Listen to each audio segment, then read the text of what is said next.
Okay, I think it is working. So thanks, Crystal, for joining me today. Pleasure. Crystal holds a PhD in performance studies and a women's studies advanced graduate certificate at the University of Hawaii, Manoa. Starting out as an actress in the Hong Kong movie industry, Crystal established herself as an award-winning filmmaker and an outspoken talk show host on RTHK, Radio 3 and cable TV. Her documentary feature, Blurring the Color Line, that came out in 2022, has won multiple awards, including Best Documentary at the Silicon Valley Asian Pacific Film Festival and the Mira Nair Rising Female Filmmaker Award at the Harlem International Film Festival. Currently, Crystal is a visiting scholar at DKU and teaches gender and film-related courses at the University of Hong Kong. As a content creator and a scholar, Crystal is committed to amplifying the voices of women and marginalized communities. So thank you, Crystal, for joining me today to discuss a little Pleasure. bit Nice more. to see you here. Yeah, so if we can start out, maybe you could tell me a little bit more about your documentary, Blurring the Color Line, like the process and like what inspired you to produce something like this. Sure. Thank you for the space. So this originally started as a very personal project. I was very close to my grandmother on my mother's side, and I wanted to do a documentary or just a story. Originally, it was just a story, a narrative on her, because I learned that she had ran away when she was a teenager, which is not probably the best thing to influence people with. But I was fascinated by how and why she did this. This was in 1939, and what the backdrop of her family of immigrating from China to San Francisco to the South did to shape her decisions in life. And I didn't know much about the South because she ran away. I grew up in San Francisco, and growing up in segregation was something that I think a lot of us contemporaries don't even think about, and because we don't live in a world where it is still very black and white, and we can challenge that idea, but we don't live in a world where we have to choose which water fountain we drink from. I mean, literally imagine only a white water fountain and a black water fountain, and then you being Asian, which one do you drink from? And so these kind of foundational questions made me dig into the racial aspect of growing up Chinese in a segregated place, and therefore the documentary project unraveled with this deeper research into a larger context of racism, and specifically anti-Black racism, I want to say, because in this research, and actually I've known this being Asian growing up, that we as in the Chinese community, I speak for myself, have a lot of internalized anti-Black racism that we don't really like to admit to.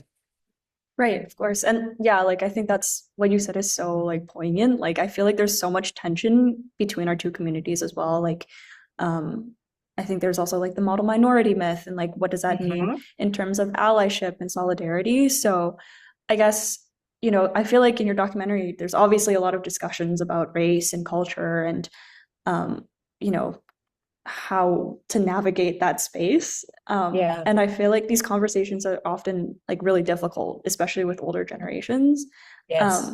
So I just wanted to ask, like, how did you find it like navigating and generating these conversations with your family members, and like what points of tension or misinformation that you had to navigate, and like how did you just find that experience, Yeah. I guess? Well, so I think the first thing about like any project is what's your access into the story. And for me, it was my grandmother, right? And while she was still alive, I was able to, even though she had dementia already, she was around close family members where we would be able to sit in intimate dinners and I could ask questions. And so she and her sisters were quite open with me because we were kind of in a very intimate setting. But when it came to the larger community interviews and conversations, it became a little bit more obvious that the older generation, if I had to kind of generalize, is that, they're not used to talking about things that are private. I'll give you a good example. At one point, there was a time when I wanted to respect the Augusta Chinese community because they were the source of my information. And I showed them about 10 minutes of my work in progress reel. And most of the community came. It was a big turnout. And afterwards, it was quiet. Like there was no like, not even like, oh, yay, good work, good job, just no, good effort. There was nothing. It was very quiet, very awkward. And this one older gentleman, this Chinese man from the community, took the mic and says, "You got it all wrong." And I said, "Excuse me?" And he said, "You should be talking about the success stories. You should be, focusing on all the things that we've done to contribute to our community." And I said, "But this isn't my story." And so it was like, whoa. So I had to take back a few steps. And in the audience, I know some of the women, because after the event, came up to me and says, "I think you're doing a great thing. You're raising the voices of these marginalized or erased people, but don't worry about him." So, but it really struck me that the larger kind of, we're still under a very patriarchal, male-dominated society. And it's like, oh, you get these people who don't appreciate your work because you're not giving them what they want to see. And so this is something that one of my executive producers, Daniel Wu, he's a kind of an actor in Hong Kong. But anyway, I always he refers it to putting the rats on the table. It's like, okay, let's talk about the really dirty stuff, because nobody wants to go there, and we need to. Right. And I guess then, like, you saying like maybe there's, I don't know if it's backlash is the right word, but maybe some criticism from the community. Like, how did you, I guess, bridge that gap and like, go to the community and say like, hey, like, yes, we're like showing maybe like the underbelly of the issue, but Yeah. How did you like get people to confront those things? I think my process of telling everybody's personal stories, so it wasn't like I was just putting everything under one umbrella, was something important to hear their version, because there were sometimes mixed versions of how they interpreted a particular event, such as the riots, for example. There was a time when there was this big racial riot, and a lot of the grocery stores were destroyed at that time, and some of the Chinese grocers thought, oh, this was definitely a racist attack, and some people thought, no, we were in the line of fire, and so when you do research like this, you realize how contextual and how layered it is. It's not so black and white, and it's very blurry, and we need to understand the context to the relationships we build with the people we're talking about. And that's, I think, one thing that we tend to do is we kind of like group people into these things. Like I grew up, honestly, in a very typical Chinese American family where my parents didn't really encourage us or allow us or even just, let us go to certain areas in San Francisco that were so-called, the hood, the bad neighborhoods where a lot of African Americans were, because they thought it'd be dangerous. So these narratives build, and you grow up thinking about these, negative ways of seeing communities, and it's not true and it's not right, because we need to find out for ourselves. We shouldn't be blocking people into these kind of racialized interpretations without seeing them as a person. And so I had to kind of deal with my own preconceptions too, and work through that. So it's not just the generational thing that you had mentioned earlier. It goes a little bit further with the kind of the deeply rooted Chinese belief systems and keeping things to yourself, being safe, stay in your box, work hard, and then you'll succeed, and it's just those kind of narratives are still very prevalent, don't you think? Yeah, no, I totally agree. Like I feel like I've also experienced that like in my own life, and I think it's very easy to be like stuck in those ways. Like it's much easier to like follow a pattern that you've known, and instead of like confronting and taking a leadership role, I guess. I don't know if that's the right word, but but I've also noticed like, and this is, I guess, leads into another question I have for you, but like I do notice that there are some older members of our community that I've worked with myself that do seem like quite receptive and like quite knowledgeable on like solidarity and race and culture. And did you find that like you had any members of the community who were like that as well? Yes, there's always going to be some liberal auntie or some amazing person who sees beyond the black and white, right? And some of them, Well, I would say not very many, but they don't want to admit it, but you could feel that they knew they were under this kind of control system, and they didn't necessarily want to play along, but somehow under circumstances they had to work with it. So, for example, my Aunt Lorraine, who was kind of one of the main featured characters in the film, she no, actually, it wasn't her, it was her sister. Her sister just resisted that Chinese way of controlling and shoving the Chinese culture down their throats. So like being in the South, and so maybe people in Canada who are away from their Chinese culture, the older generation tend to try to hold it together, try so hard to not let you forget where you come from, kind of thing. And so my grandmother and her sisters were forced to eat Chinese food every day. And so this one sister of theirs resisted it. She just didn't like it. She wanted to embrace American culture. So she would sit with them, but she wouldn't eat the Chinese food, and she would wait till they finished, and she would go and eat a sandwich afterwards. And so her resistance actually had a very interesting cascading effect, though, because then her daughter never really got to embrace Chinese culture that she wanted to, because her mother resisted it. But her mother resisted it for her own reasons, right? And so you've got these kind of intergenerational resistances that kind of consequentially maybe take away some of the Chinese culture that we hold on so tightly to now that we think about it. And then it impacts the way we think about, if we're going back to the whole racial thing, because we get so insular with our own culture that what does it mean to learn about somebody else's culture? And how do we, more importantly, recognize the fact that we have very entangled histories? We don't think about that, right? This is our problem. We're the immigrant story. This is our struggle. And then that's their struggle. It has nothing to do with us. But if you look at history, I mean, there was actually a very interesting book I remember that started in Canada, where the Chinese immigrant, they had to flee from Canada to the border down before they ended up getting to the South. I think it was called Water Tossing Boulders, or something like that. Anyway, so, the connection from China to Canada, back to the States in the South, and then coming back up and telling these stories of struggle. But, I still feel like we don't recognize I want to just emphasize that word entangled, because we have a very mixed history that we don't really seem to understand or accept. Right.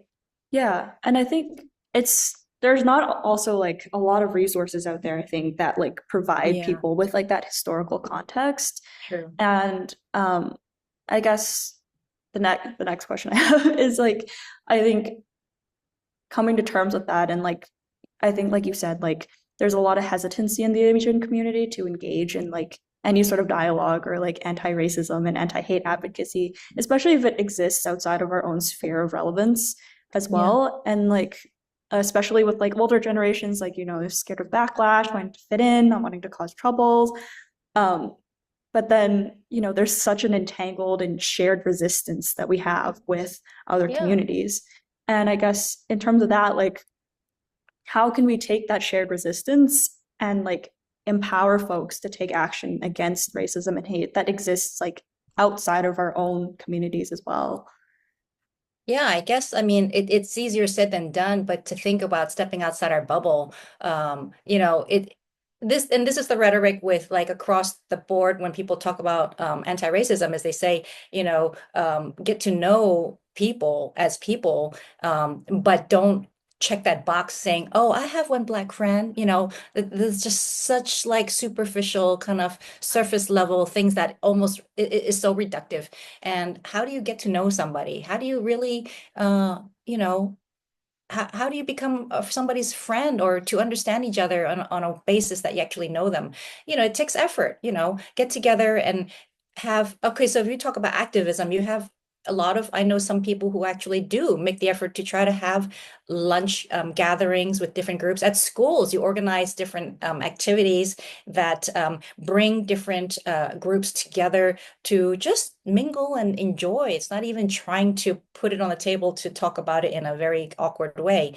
And then you normalize that kind of mixing then you don't see people, and this applies to gender, this applies to so many things, and it's horrible that we're in in an era where it's kind of reversing on us, right? That whole neoconservative kind of look at how things should be black and white.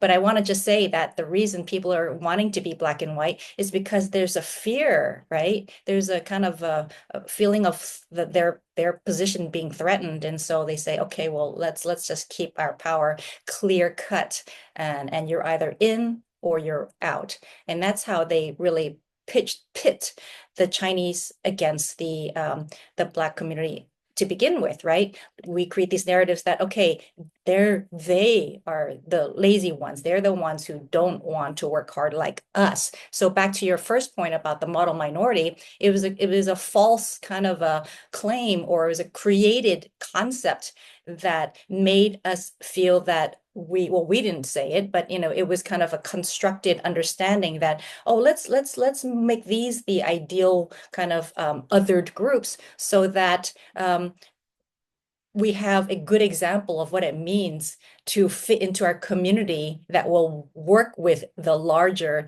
dominant group. And so you're not lazy like them. But then we don't think, okay, so where do these lazy ideas come from? Their lack of resources. We don't think about like how a lot of African Americans were disenfranchised. They didn't have access to education. They didn't have access to nice books. They had all these secondhand used books. They weren't able to go to certain schools. The Chinese were able to go to schools because they were kind of, we would call it near whiteness or white adjacent groups, because our skin was lighter. I mean, it's just so reductive based on the language of skin, to think about how we're judged by that and put into categories, and then putting this hierarchy based on that color is something that's really kind of really scary for a lot of people. And I think to speak to students is, imagine living in a time where you go on a bus, and because of the color of your skin determines where you sit on the bus. You can't sit where you want. I mean, it is such a crazy concept that existed for so long. And then you question, like, where did this come from? And how did this history come to be? And why we still kind of internally or invisibly support this hierarchical system of like this white power. Where is our stories, and how do we mingle with people we want to? It's just learning history is really important, I feel like, because then it opens up our perspective into how people turn into what they are. No, absolutely. And you said so many like really great points there. And like, I guess for me too, it's like finding spaces of joy as well as an entry to conversations and dialogues. Yes. And Yes.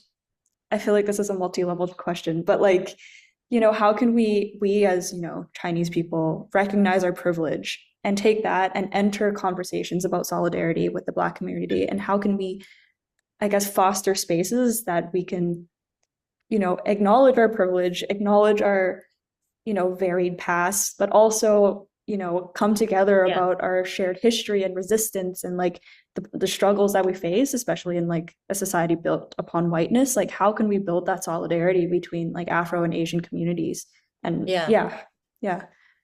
Well, so first, I mean, I guess I wanted to repeat kind of the idea of recognizing where the central dominant power is to begin with, like who's controlling our space, who's determining where we should sit in society. Then, I mean, maybe that's a little abstract for some younger people, but to grow up and thinking like, why should I not be able to play with my Black friend across the street? What determined that, and why did your parents not allow you or not encourage you to? And then, having these conversations over dinner, I think dinner's a really good place because you're kind of trapped over a meal, right? Yeah. And to your point of this kind of more light conversations, sometimes you can open up something a little bit more sensitive over dinners, because then I think the older generation, particularly, they come from a place that really did have their own personal struggles that prioritized everything they did in life. And, to make these points out and to almost educate your parents or your grandparents about certain things that maybe they were kind of understood in a very narrow context is important. And I think we have that's a sort of activism that we can do because we know now and we see and we can have these conversations. You know how long it took for me to kind of correct my parents for not referring to Black people as hakkwai because it's derogatory, or at least to be sensitive to how you address somebody and where those terms come from and why they are something that we should maybe be a little bit more conscious of. So little baby stuff like that are quite important. I think in a larger way, if you feel like you want to do more, I think we all have that kind of agency to do that, you know, when you want to organize something that brings people together, especially different groups. That's a hard thing to do, but once you do it, it's usually, I would say, so rewarding, and you know, encounters of these kind always spark something. Always, it's just people, you know, and you find similarities. So I know one more example I wanted to share is that, you know, to be able to dare to go into other people's spaces is also an important one. So when I launched my film and went to different film festivals all over the world, I started with the South, the Deep South, where this kind of segregated history was.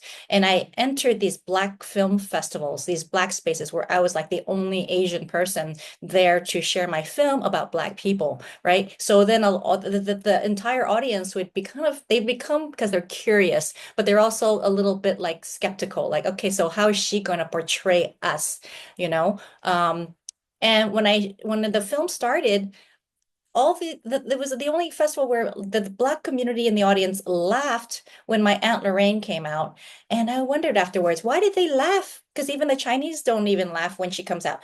They said, because they know they have this kind of aunt. They know exactly who this is. They have an aunt like that in their home. They recognized her style, the way she spoke and everything. So then it brought us together. It's like, wow, we have these kind of shared ways. It's just that we have different colors. What a big deal. And so it opened up my eyes to how there's commonalities we had. At the same time, going into the South and seeing spaces where it is different for people being Black was also important. Like being in a space to know the vulnerability of the other community and where that tension exists. You know, driving down the South with my Black producer at the time, stopping at a gas station where it was a mostly white neighborhood, seeing it play out in a little store was quite eye-opening for me, because I remember there was this white mom and her daughter, and as soon as my Black producer went in to buy water, where I went in freely and nobody noticed me, she immediately like held back her daughter. It was an instinctive thing, and he noticed it and I didn't. So like all these things were spinning in my head. Like, first of all, I, being Asian, is invisible because we have that near whiteness, right? We're not called out for being alarming or dangerous. He, because he's large, tall, and dark, presented this space that created a fear, an instinctive fear. And so it made me think about a lot of things, and thinking about his struggles, how many times he's been arrested just because, you know, we don't have that. And so we have that, again, this whole concept that we don't really realize, if you're in other person's shoes, how do they live? How do they even exist every day when just because of the color of their skin, they are a target of violence and assault and racism. So I think we need to think a lot about other people's places, and it would really opens up our empathy towards different people, and then you really want to almost know more. Yeah, no, that's a really good segue into like my last question as well, because we are nearing the end of our time. But Yeah. I think we also often forgo, like, you know, a lot of these patterns that we talk about. We're like, oh, it's in the past, like it's history, but you know, like it still exists, you know, with your producer. And like and what you were saying about like being, you know, part of, you know, a younger generation, and like speaking to your parents and speaking to your grandparents, like I guess my final question for you too is like, you know, we're working with a lot of youth right now, and we're trying to show them how they can be leaders in our communities and for collective action and solidarity building. So what is some of the advice that you might have for them regarding leadership and learning about anti-racism and, breaking those kind of like patterns that we see within generations, and really empowering them to like engage in advocacy? Yeah. Well, can I ask you first what is the kind of the racial tension in Canada now? I mean, it's a kind of a large question, but just to. I think in Canada, it's definitely, I think we often have this like idea and this notion that Canada is like not as bad as the States, like we're like, oh, we're the nice country and things. And I think Canada's biggest issue is that we sweep things under the rug. It's like, oh, it's our neighbor's problem. It's not our problem. But like, I think it doesn't negate the fact that these things still exist, that, these cultural differences exist and these dialogues still exist. So the tensions are still there. I think they're it's the attitude, right? It's the existing kind of perspective or attitude we're brought up with. Right. Yeah. It's like at the end of the day, it is geography, right? But like, who you are as like a person and like all those tensions that come along with that stays the same. So we're really trying to teach our youth like how can we navigate that, and especially in Canada, like how can we vocalize these issues and how can we say like, hey, like this is an issue that deserves recognition and it's an issue that we need to facilitate more conversation about. Well, you were here in Hong Kong last year as an experience, and I wanted to kind of bring context to that because when I talk about my film here in Hong Kong, how do you apply anti-Black racism to a place where you think, oh, it isn't my history, it's not my problem, it's theirs. Well, actually, if you think about like in Chinese societies in Asian countries, Hong Kong was segregated in a sense because of colonialism, right? And so the British ruled, and there were places that Chinese weren't able to buy property. And so there are very similar things in that way, or even like on our kind of like daily life in our social life here is a lot of families here take on domestic helpers, and these domestic helpers tend to be South Asian or Southeast Asian, right? So then there is this kind of, again, this undercurrent of it is a sort of, I would say it's a similar thing of anti-Black racism, because it's like we look in negative ways. We look down on people of darker skinned Asians.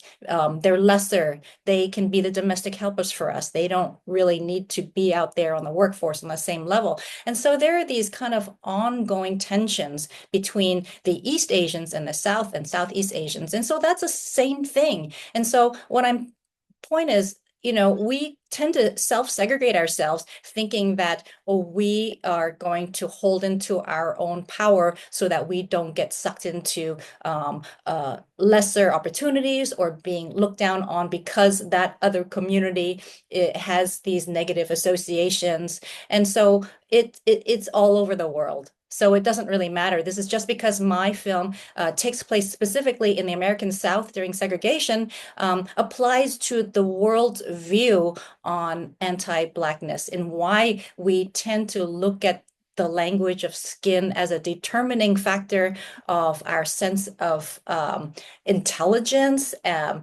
social mobility, and all this class is also intertwined with it, and the gender. We didn't even get a chance to talk about like the invisible women's spaces, because for me, I'm a real advocate for that. And thinking about all these older Chinese or older women I interviewed on both sides, they never get a chance to talk about their stories. And us, as I think that I encourage the younger youths out there, is to think about like holding on to their stories, because they might teach us a thing or two. Ask your grandmother something about when she was your age and what she did to defy something, or some little secret that she maybe never got a chance to tell anyone because nobody cared to ask them. And so there are ways to bring together the different generations and the different racial groups, because you see them as a person and you tap into their more like intimate personal lives and see them as a person, and then it just, wow, you want to know about them, you want to engage with them, and then you all become like this really, I mean, that sounds so ideal, but it does work, opening yourself up and opening yourself up to people, and so people want to share with you. There's so much you can do. Absolutely. Yeah, I think the sharing stories, I think, is so powerful, and like wanting and having the willingness to learn about others and giving them the space to do so is so important. But thank you so much for everything that we've discussed today. That was like a really inspiring conversation, and I really enjoyed that. Oh, good. I hope I could give a little thing. No, absolutely.